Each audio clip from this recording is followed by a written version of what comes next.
Vienna, 1683. The city had days left before collapse. For 60 days, the Ottoman army surrounded it, a force so vast it swallowed the horizon. Cannons roared day and night. Fires consumed entire districts. Plague crept through the streets like a silent executioner. Inside the city, soldiers rationed dust instead of bread. Children starved, and the defenders wondered if dawn would ever come again. But dawn did come, and with it, a sound. At first it was only a tremor, a distant murmur like thunder rolling under the earth. Then it grew, deeper, louder, rhythmic. Not storm, not cannon, hooves and wings. The Winged Hussars had arrived. Angels of War. The Hussars were not simply cavalry. They were Poland's warhammer, an elite force honed through centuries of conflict. They fought Tatars on the steppes. They shattered Muscovite armies. They broke Swedish lines at Kirchholm with a single overwhelming charge. But their legend, their true legend, came from something no other warriors possessed: wings. Two great wooden arcs rising behind their backs. When they rode, the wings vibrated in the wind, producing a sound soldiers described as a howl in the sky.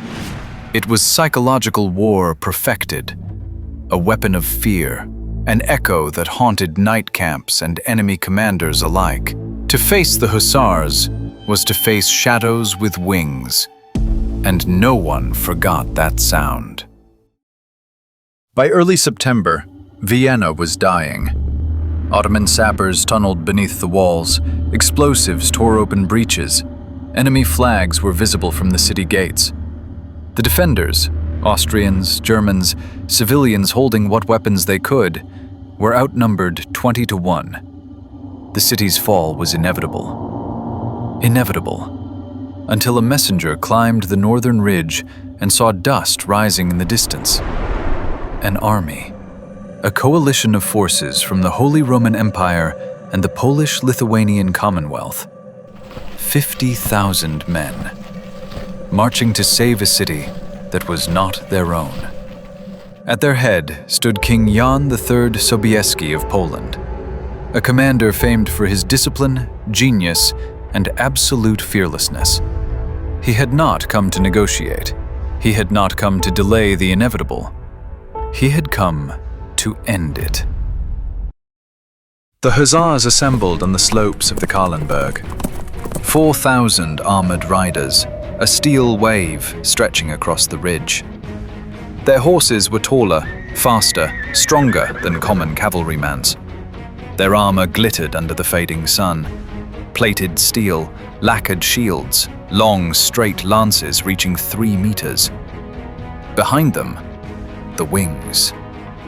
Feathers rattled in the wind. Wood creaked. Leather straps groaned. And that sound like a rising storm, spread across the hillside. The Ottomans heard it. They paused. For the first time in 2 months of siege, they hesitated. Sobieski raised his sword. The signal. The drums thundered, trumpets split the air, and the largest cavalry charge in human history began.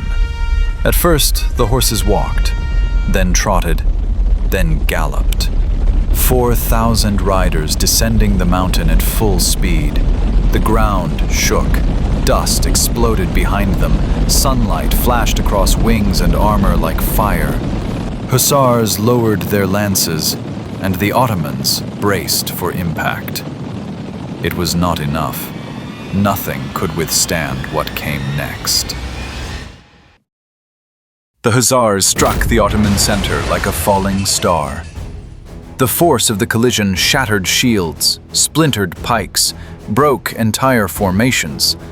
Lances pierced armor, sabers flashed.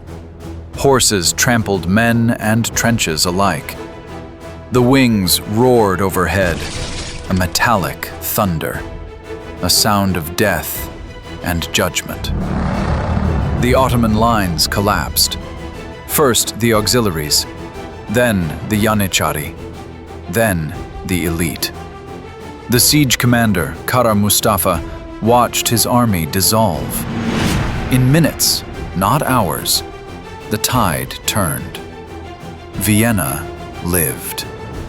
Not because of numbers, not because of walls, but because a cavalry of winged riders tore through an empire and smashed it apart like glass. When the fighting ended, Vienna's defenders wept. Some kissed the hooves of the Hussars' horses, others knelt in the rubble and prayed. A city saved, an empire stopped, and a battle that changed the course of history. The Ottomans would never again rise with such power in Central Europe. The Siege of Vienna became the turning point, the moment the tide reversed. And the charge of the Winged Hussars became legend. Centuries later, on quiet mornings near the Kahlenberg, locals say the wind still carries something strange. A faint rattle of feathers, wood brushing wood, as if wings were testing the air again. The Winged Hussars, riders of iron and thunder, destroyers of empires, ghosts of war.